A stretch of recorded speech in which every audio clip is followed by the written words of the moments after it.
অন্য বিভিন্ন পারপাসে ব্যবহার করে সেগুলোকে কনজার্ভ করার চেষ্টা করছে। সেখান থেকে যদি আমরা এই ভবনটিকে কোনো জাদুঘর অথবা এই ধরনের কোনো কিছুতে রূপান্তর করতে পারি, তাই সিলেট শহরে জাদুঘরের একটি খুবই প্রয়োজন। এখন আমাদের কোনো বড় জাদুঘর নেই। এই যে ভবনের যে খোলা মাঝখানের যে খোলা কম্পাউন্ডটা আছে সেটা জাদুঘরেরই আউটডোর আর্টিফ্যাক্টস রাখার জন্য একটা ব্যবস্থা হয়ে উঠতে পারে। বড় বড় হল রুম আছে, সেগুলো আর্টিফ্যাক্টস রাখার জন্য ব্যবস্থা হতে পারে। তো আমার কাছে মনে হয় যে এখানে এটাকে যদি অ্যাডাপটিভ রিউজ করা যায়, মানে নতুন কোনোভাবে রিউজ করা যায়, সেভাবে এটাকে কনজার্ভ করা যায়, এটাকে চালনা করা যায়, সিলেটের ঐতিহ্যকে আমরা ধরে রাখতে পারবো।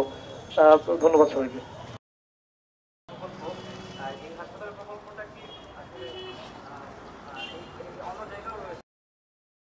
কোন সরকারের কোন ডিপার্টমেন্টই প্রত্নতত্ত্ব অধিদপ্তরের পূর্ব অনুমতি ছাড়া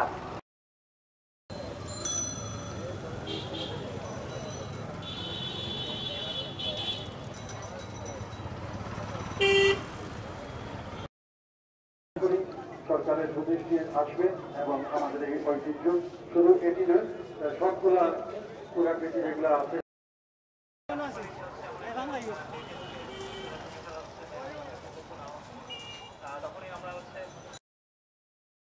আছে, প্রাচীন স্থাপত্য আছে, যেগুলোকে আসলে অবশ্যই কনজার্ভ করা উচিত।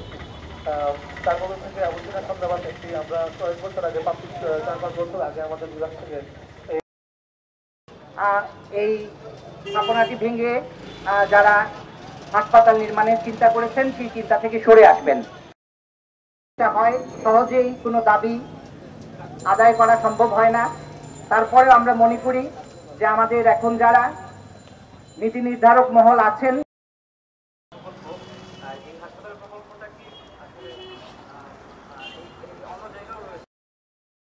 কোন সরকারের কোন ডিপার্টমেন্টই প্রত্নতত্ত্ব অধিদপ্তরের পূর্ব অনুমতি ছাড়া